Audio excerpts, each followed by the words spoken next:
आला पावसाळा तब्येती सांभाळा, हे जसं आपल्या आयुष्यासाठी गरजेचं आहे त्याच पद्धतीनं आपली वाहनं असतील, वाहनांची पावसाळ्यामध्ये जर आपण व्यवस्थित काळजी घेतली तर तीही वाहनं आपण ॲक्सिडेंटपासून वगैरे वाचू शकतो. आणि त्याच संदर्भात TV नेक्स्ट मराठीने घेतलेला हा आढावा.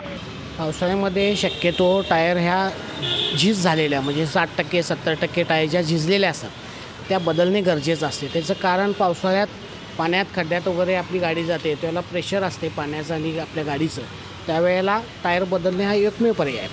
आणि रेग्युलर टायर ट्यूबमध्ये असेल तर महिन्यातनं एकदा हवाई चेक केली पाहिजे. ट्यूबलेसला मात्र तुम्ही 15 दिवसातनं एकदा हवा चेक केलेली गरजेचं असते, जेणेकरून पंचाचं प्रमाण कमी होतं. आपल्यासोबत मेकॅनिक आहेत, त्यांच्याकडून जाणून घेऊया की पावसाळ्यात नेमकं गाड्यांची कोणती कोणती कामं करून घेतली पाहिजेत. सुरुवात पहिला प्लग चेक करायला पाहिजे, गाडीचे ऑइल लेवल वगैरे सगळं बघायला लागणार. त्याचं ब्रेक चेन, केबली, परत पेट्रोल टाकी जर सिंगल टोपन असेल तर त्याला प्लॅस्टिक कवर घालायला लागणार. पेट्रोल व्यवस्थित जिथल्या इथं लेवलला लागते, ऑइल पण लेवलला लागणार तुमची. चेन ब्रेक वगैरे व्यवस्थित सगळं पाहिजे. बॅटरी फुल पाहिजे गाडीला. बॅटरी म्हणजे हॉर्न, इंडिकेटर वगैरे तुमचं व्यवस्थित जिथल्या इथं होतं. मग स्पीडोमीटर, केबल किंवा लाईट वगैरे सगळं चेक करायला लागणार. इंडिकेटर चालू पाहिजे. केबल तुम्हाला ऑइल बदलीला वगैरे केबल स्पीडोमीटरची चालू लागणार, तेवढं. मग गाडीत हवा वगैरे सगळं चेक करावी व्यवस्थित जिथले. अंगावरती पावसाची सर पडली की थंडी वाजायला लागते आणि पावसाळ्यात गरम गरम पदार्थ खाण्याची इच्छा वाढते.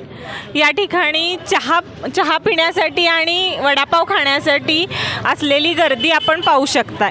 जो शिवभोजन उपक्रम आहे त्या ठिकाणी आपण आलेलो आहोत. पावसाळ्यामध्ये कशा प्रकारे रिस्पॉन्स आहे? पावसामुळे ग्रामीण भागातील जे लोक येतात, घरी जाऊन ज्यांना शक्य नाही, जे घाई गडबडीने येतात, त्यांना ते बसून जेवणं सोयीस्कर वाटतं. चालक आहेत, त्यांच्याकडून जाणून घेऊया की ऐन पावसाळ्यात नेमका प्रवासासाठी काय त्रास होतो. आम्ही पावसाच्या अगोदर गाडीचा मेंटेनन्स करून घेतलेला आहे. तरी सर्वांनी मेंटेनन्स करून घ्यावा गाडीचा. खड्ड्यामध्ये पाणी असते, त्यामुळं खड्डा ओळखून येत नाही आणि गाडीचं मेंटेनन्स अपघात होण्याची शक्यता असते. तेव्हा काळजीपूर्वक वाहन चालवावं. ते रस्ते खड्डे वगैरे असतात. आम्ही पूर्ण सिटीमध्ये फिरतो आणि रस्त्यात खड्ड्यामध्ये पाणी असते, त्यामुळे खड्डा समजून येत नाही, त्यामुळे अपघात होण्याची शक्यता आहे. रिक्षा चालवताना काही प्रॉब्लेम लय त्रास व्हायला आहे. गाडी चालवतोय ने प्रत्येक जागी थांबायला लागला. सध्यासाठी तरी आता आपण ब्रेकची कामं पहिला केली पाहिजेत. परत तुम्हाला सांगतो गाडी बंद पडणे पावसामुळे ती केली पाहिजेत. जेणेकरून की ब्रेक अडकून राहणे, ह्यामुळे गाडी स्लिप होऊन ॲक्सिडेंट होणे ह्याचा जास्त हे चालू आहे. त्यामुळे तुम्ही जास्तीत जास्त करून ब्रेकची तरी कामं लवकरात लवकर. त्याला कसं आहे की आता कॉम्बी ब्रेक काढलेत, फक्त की त्याला पण डिस्क आहेत, फक्त वेळच्या वेळी त्याची निगा राखली पाहिजे आणि वेळच्या वेळी त्याची कामं केलीत ना की त्यालाही काही प्रॉब्लेम येत नाहीत. फक्त गाड्या पावसाळ्यात चालवतानाही सावकाश चालवावी ही दक्षता घ्यायला पाहिजे. परत कस्टमरला फक्त पावसाळ्यामुळे मध्ये गरम ऑर्डर लागतात. पावसाळ्यामध्ये फक्त काय आपलं गाडी चालवणं व्यवस्थित रायडर आणि एवढंच काम असते आमचं. पावसाळा ऑर्डर कंपल्सरी जास्त असतात. कस्टमरला बाहेर पडत नाहीत ना, त्यामध्ये ऑर्डर जास्त.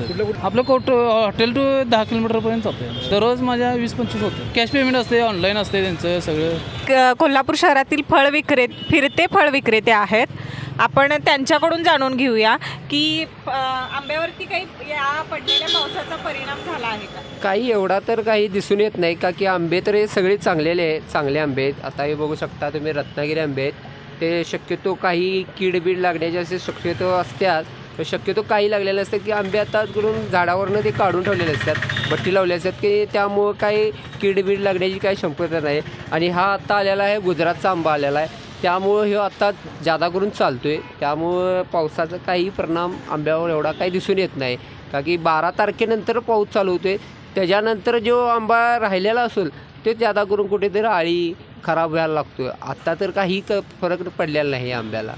गेल्या आठवडाभरापासून आपण शहरामध्ये जोरदार पाऊस झाल्याचं पाहतोय. वाहनधारक असतील किंवा त्याचबरोबर फळ विक्रेते असतील, पार्सल देणारे डिलिव्हरी बॉय असतील, यांच्याशी संवाद साधला. या सर्वातून एकच कळतंय की आपल्या सर्वांना, कोल्हापूरकरांना म्हणा असेल किंवा संपूर्ण महाराष्ट्रामध्ये पावसाच्या अगोदर जी पूर्वतयारी करावी लागेल त्यासाठी आत्तापासूनच आपण सुरुवात करूया. TV नेक्स्ट मराठीसाठी मी ऐश्वर्या पाटील.